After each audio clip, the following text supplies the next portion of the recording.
porque de tal manera amó Dios al mundo que ha dado a su Hijo unigénito, para que todo aquel que en Él cree no se pierda, mas tenga vida eterna. Porque no envió Dios a su Hijo al mundo para condenar al mundo, sino para que el mundo sea salvo por Él. El que en Él cree no es condenado, pero el que no cree ya ha sido condenado, porque no ha creído en el nombre del unigénito Hijo de Dios. Y esa es la condenación, que la luz vino al mundo y los hombres amaron más las tinieblas que la luz, porque sus obras eran malas. Porque todo aquel que hace lo malo aborrece la luz y no viene a la luz para que sus obras no sean reprendidas. Mas el que practica la verdad viene a la luz para que sea manifiesto que sus obras son hechas en Dios. Pues muy buenos días. Continuamos entonces con nuestro estudio de Isaías 55.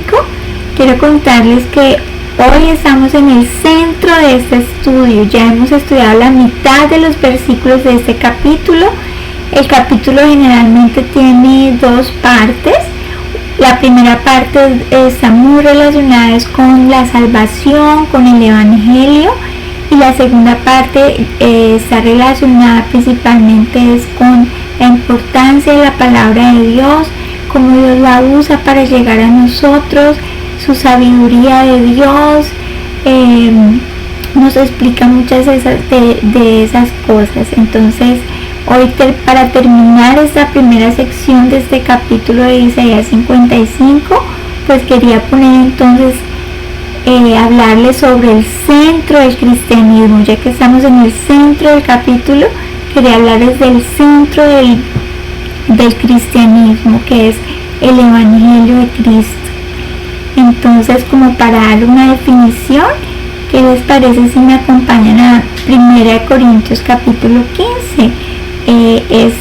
Esta carta fue escrita por Pablo y fue enviada a la iglesia de Corinto para recordarles cuál era el Evangelio. Entonces sé que hemos escuchado muchas veces la palabra Evangelio, pero realmente muchas personas ni siquiera pueden todavía definirlo. Entonces es muy importante estar seguros de que todos entendemos exactamente qué es el Evangelio.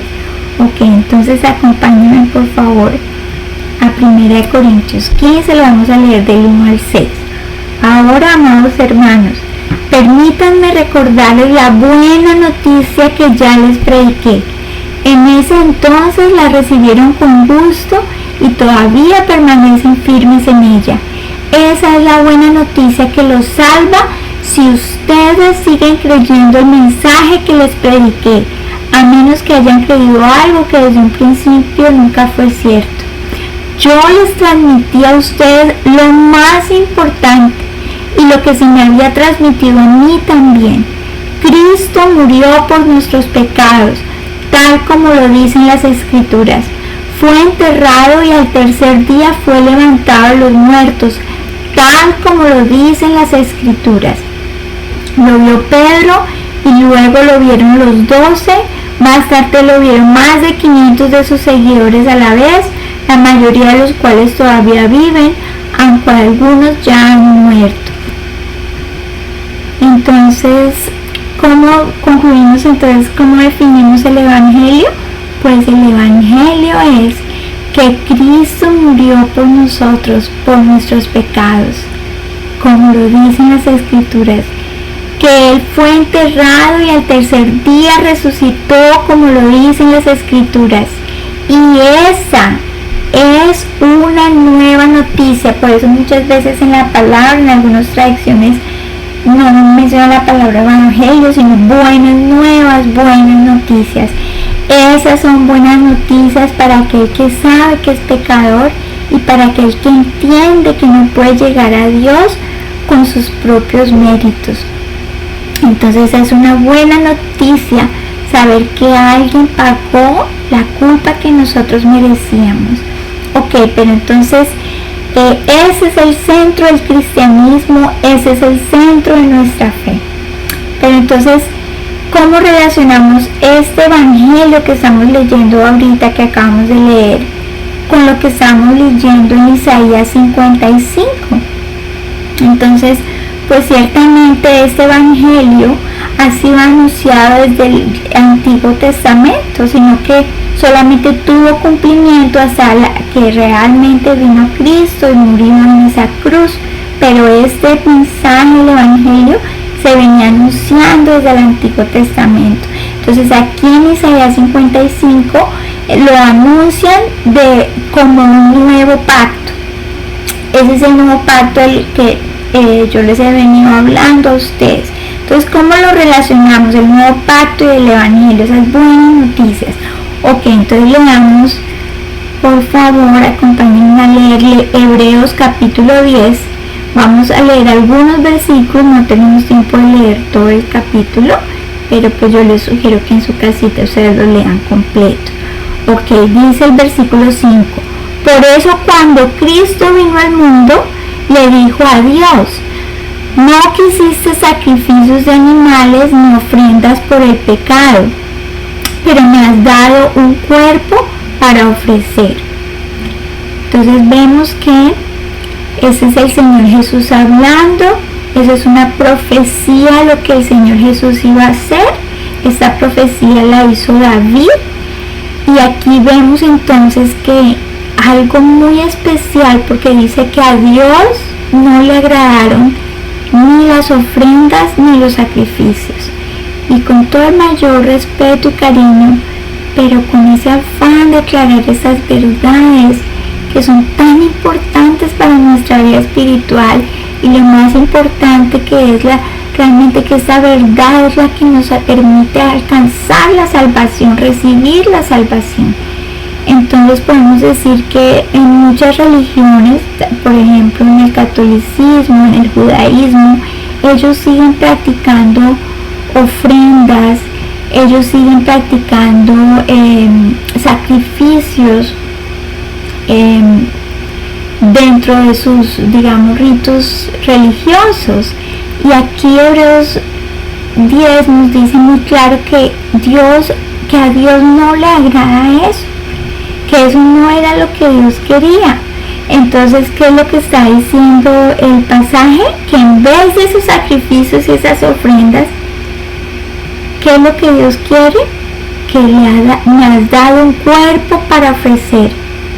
Entonces mire lo que dice el versículo 10, dice: pues la voluntad de Dios fue que el sacrificio del cuerpo de Jesucristo nos hiciera santos una vez y para siempre. Mire, este libro de Hebreos está repleto de evidencias que nos habla de que todas esas ofrendas, todos esos sacrificios que se hacían en el Antiguo Testamento y que aún practican algunas religiones, dice que esas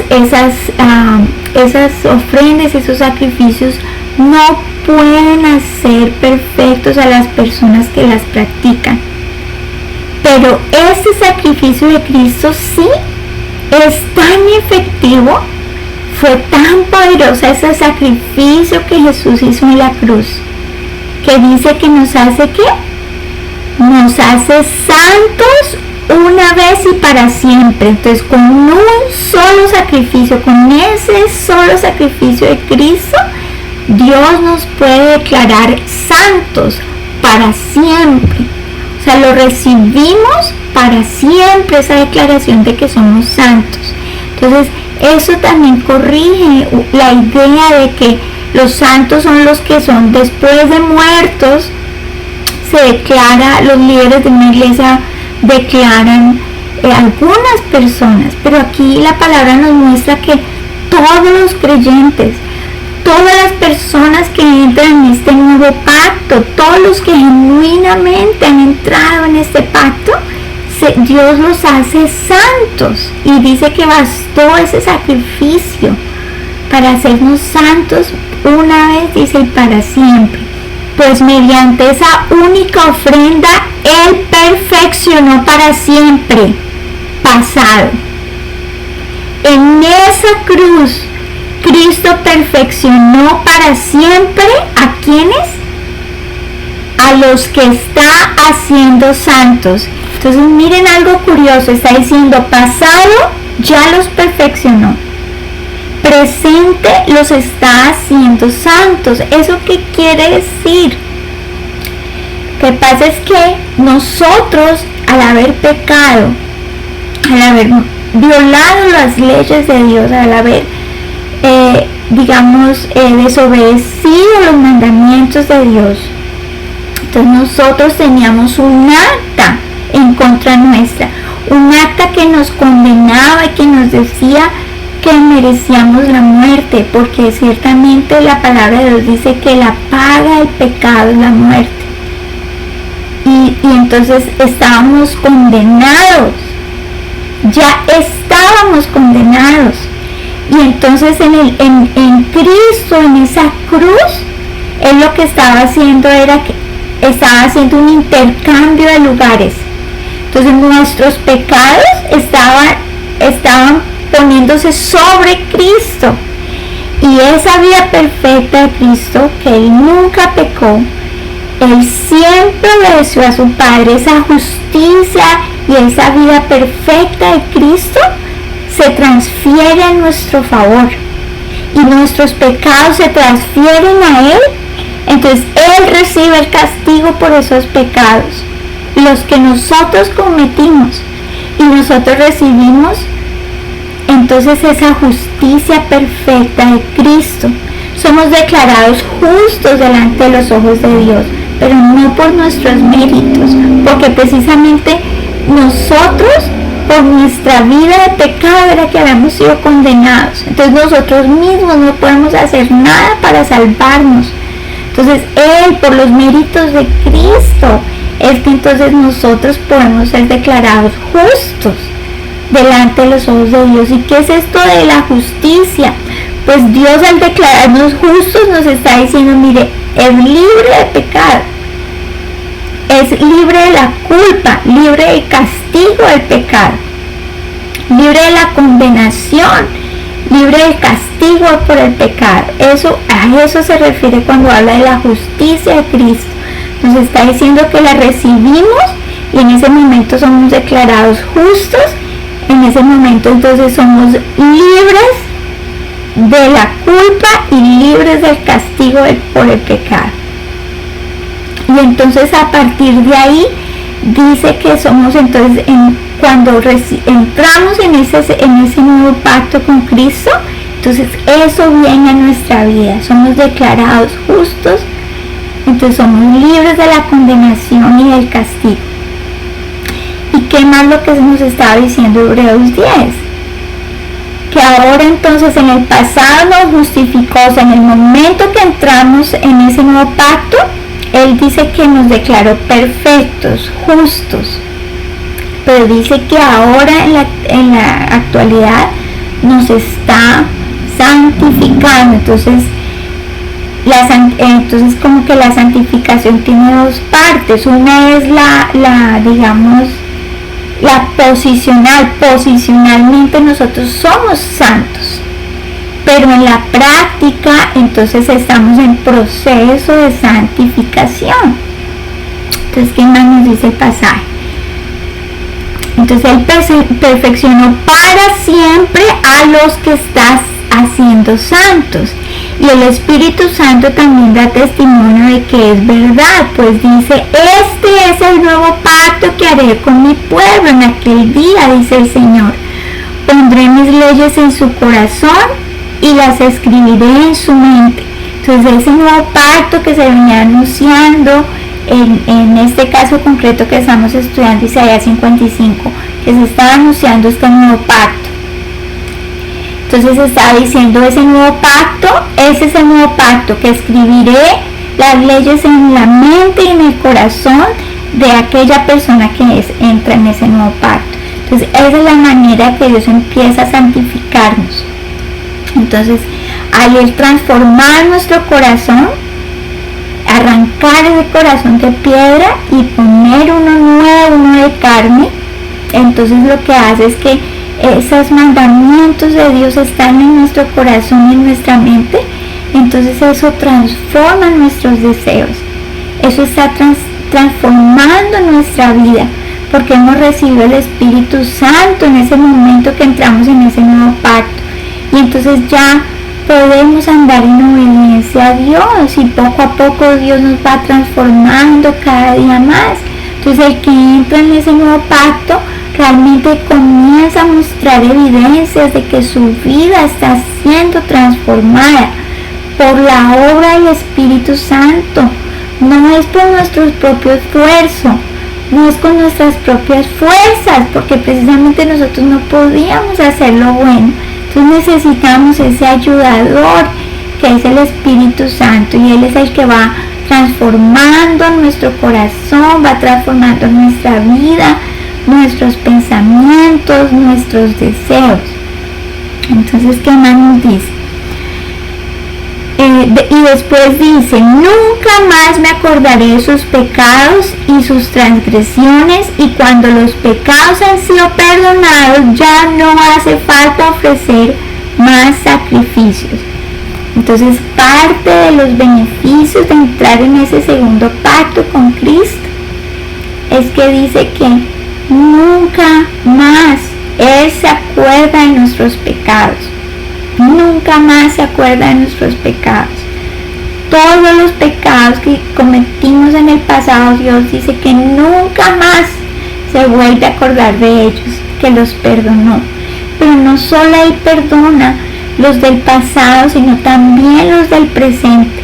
Por eso es que dice que ya cuando se perdona el pecado ya no es necesario otra ofrenda, porque Él en esa cruz estaba pagando por nuestros pecados pasados y también por los que estamos cometiendo actualmente y los del futuro. Pero entonces eso quiere decir que entonces ya pecamos y entonces no pasa nada, no tenemos que hacer nada más. Bueno, pues entonces aquí Juan, el capítulo, a ver, permítanme un segundito aquí. Juan 12, Juan capítulo 13, nos muestra el Señor Jesús cómo opera eso de la limpieza, cuando somos limpios, cuando somos perdonados por Cristo. Entonces dice, luego en el Juan capítulo 13, versículo 5, luego puso agua en un lebrillo, ese es nuestro Señor Jesús, y comenzó a lavar los pies de los discípulos y a enjuagarlos con la toalla con que estaba ceñido. Entonces vino a Simón Pedro, y Pedro le dijo: Señor, ¿tú me lavas los pies? Respondió Jesús y le dijo: lo que yo hago tú no lo comprendes ahora, mas lo entenderás después.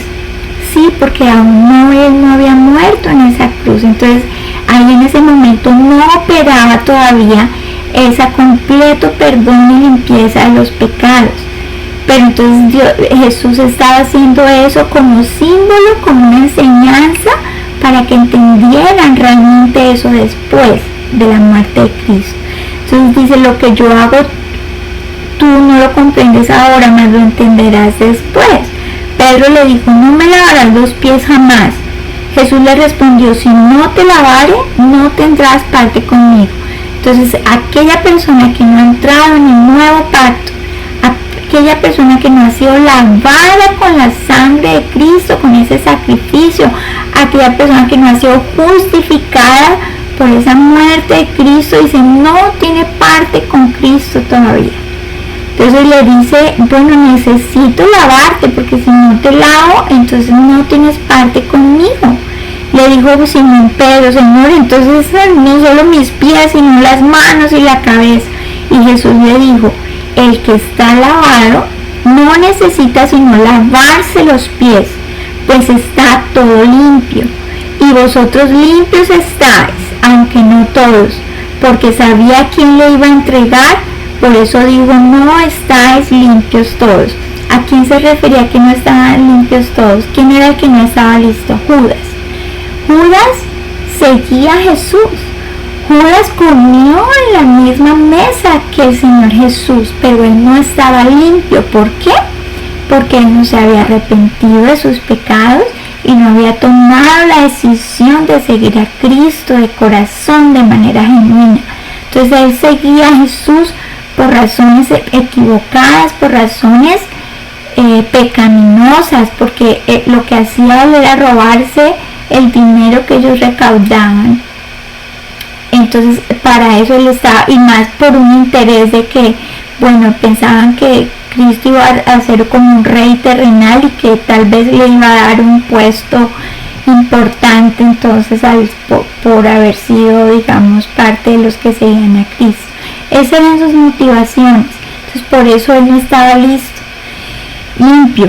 Entonces aquí el Señor Jesús explica: el que está lavado, o sea, el que ya está justificado, el que ya ha sido perfeccionado, el que ya ha entrado en ese nuevo pacto, ya no necesita otro sacrificio, ya no necesita otro tipo, digamos, de limpieza. Dice: el que está limpio, todo limpio, no necesita sino lavarse los pies. Entonces cuando él dice eso, ¿a qué se refiere entonces? Entonces vemos aquí que una vez ya entramos en ese nuevo pacto, cuando pecamos, aquí primera de Juan, el capítulo 1 nos dice en el versículo 9: si confesamos nuestros pecados, Él es fiel y justo para perdonar nuestros pecados y limpiarnos de toda maldad. Si decimos que no hemos pecado, le hacemos a Él mentiroso y su palabra no está en nosotros. Entonces una vez entramos al pacto, ya somos salvos, ya somos declarados perfectos, justos delante de Dios, y ya entramos entonces en una correcta relación con Él. Y entonces cuando caemos en pecado, entonces dice que si confesamos nuestros pecados, Dios es fiel y justo para perdonarnos y limpiarnos de toda maldad. Entonces cuando el Señor Jesús les decía: el que ya está limpio todo, no necesita sino lavarse los pies. Entonces ya nosotros hemos sido perfeccionados posicionalmente, y entonces en nuestra carrera, en nuestro camino espiritual, entonces cuando pecamos, confesamos delante de Dios nuestros pecados, y Él, que es fiel y justo, nos perdona y nos limpia de toda maldad. Ok, entonces, pero bueno, entonces ya hablábamos que cómo entonces entramos en este nuevo pacto. Pues todo lo que les he venido explicando a través de Isaías 55. Abandonar el pecado, tomar la decisión de abandonar el camino del pecado y regresar a Dios, y creer en este evangelio, creer que Cristo murió para justificarlo, creer que Cristo murió para hacerlo salvo, creer que es por los méritos de Cristo y no con sus buenas obras y no con sus esfuerzos. Entonces el que cree en este evangelio es declarado santo, salvo en el mismo momento de que esa persona cree. Entonces hablemos más de la fe, porque si estamos hablando de que si recibimos toda esta gracia de salvación, si entramos en este nuevo pacto con Jesús por medio de la fe, entonces es importante definir qué es la fe. Entonces la fe aquí nos dice en Hebreos capítulo 11, nos dice: la fe es la confianza de que en verdad sucederá lo que esperamos. Es lo que nos da la certeza de las cosas que no podemos ver. Entonces la fe genuina, lo que hace es darnos una seguridad absoluta de que Dios puede hacernos salvos, de que Dios, en ese momento que nos arrepentimos y le entregamos nuestra vida a Cristo, entonces en ese momento Él nos salva. Eso es lo que tenemos que creer. Y la fe lo que hace es darnos esa seguridad. Lo creo que el sacrificio de Jesús es suficiente para salvarme, para declararme justo, para declararme perfecto, para limpiarme de toda maldad. Y entonces dice en el versículo 6: de hecho, sin fe es imposible agradar a Dios, porque todo el que desea acercarse a Dios debe creer que Él existe y que Él recompensa a los que lo buscan con sinceridad. Entonces eso también es parte de la fe. La fe hace que estemos convencidos de que Dios existe y que Él nos puede recompensar si lo buscamos con sinceridad. Ok, entonces, ¿cómo adquirimos esa fe? Si es mediante esa fe que entonces somos salvos. Ya definimos qué es la fe. Ahora, ¿cómo la adquirimos entonces? Entonces, Romanos capítulo 10, versículo 17 nos dice: así que la fe viene por oír, es decir, por oír la buena noticia acerca de Cristo. En otras versiones dice: así que la fe es por el oír y el oír por la palabra de Dios. Que entonces, ¿cómo viene la fe? La fe viene por el oír acerca de Cristo, por el oír ese evangelio, por el oír la palabra de Dios. Y quiero aclarar algo: la fe no es un fruto humano. Entonces nosotros muchas veces nos enfocamos en la fe en vez de enfocarnos en Cristo. Entonces nosotros nos enfocamos en yo creo, pero se nos olvida, nos estamos viendo a nosotros mismos, nuestra fe. Y lo que esa fe hace es fijarse en Cristo. Hebreos también nos dice: pongamos nuestra mirada en Jesús, el iniciador y el perfeccionador de nuestra fe. Entonces la fe no viene como origen humano, la fe nosotros genuina, no es intelectual, no es humana, la fe es de origen divino. Y es Cristo quien nos otorga esa fe. ¿Y cómo la recibimos? Poniendo nuestra mirada en Cristo. Cristo es el que nos regala esa fe genuina que lleva a la salvación. ¿Y cómo entonces adquirimos esa fe? Por medio de su palabra. Por eso es tan importante que ustedes mediten en esa palabra día y noche. Porque por medio de esta palabra, por medio del mensaje del evangelio, es que creemos y recibimos esa fe genuina para que nos lleve a la salvación. Y entonces hay algo que estaba meditando durante esta semana, que les quería decir que así como Jacob, en Génesis nos cuenta que Jacob, uno de nuestros antepasados en la fe, se aferró a Dios. Y dice que luchó con Dios, dice, y le dijo: no te soltaré hasta que me bendigas. Y dice que luchó con él toda la noche, no peleó en contra de Dios, no, se aferró a Dios, es lo que quiere decir ese versículo. Se aferró a Dios y le dijo: no te soltaré hasta que me bendigas. Con esa misma insistencia, con esa misma firmeza, debemos aferrarnos a Cristo y decirle: no te soltaré hasta que me hayas concedido la salvación. Y no se les olvide este capítulo, en este versículo que nos dice el Señor Jesús: si ustedes siendo malos saben dar buenas cosas a sus hijos, cuanto más vuestro Padre Celestial les dará el Espíritu Santo a los que se lo piden. Entonces el Espíritu Santo es la garantía que tenemos de que cuando ya recibimos la salvación. Entonces así, con esa urgencia, busquen a Cristo, búsquenlo en su palabra. Ese es el lugar correcto para buscar a Cristo, en su palabra y en oración, hasta que lo vean, hasta que sus ojos espirituales sean iluminados y puedan ver la gloriosa presencia de nuestro Señor Jesús. No descansen hasta que ustedes hayan recibido y tengan seguridad de salvación. Entonces, pues aquí les voy a dejar unos versículos para que por favor los mediten en su casa y no se les olvide. Si tienen preguntas, yo sé que este tema es muy denso y no es suficiente hablar ahorita en tan poco tiempo, pero por favor envíenme preguntas para así mismo yo preparar más material aclarando sus inquietudes.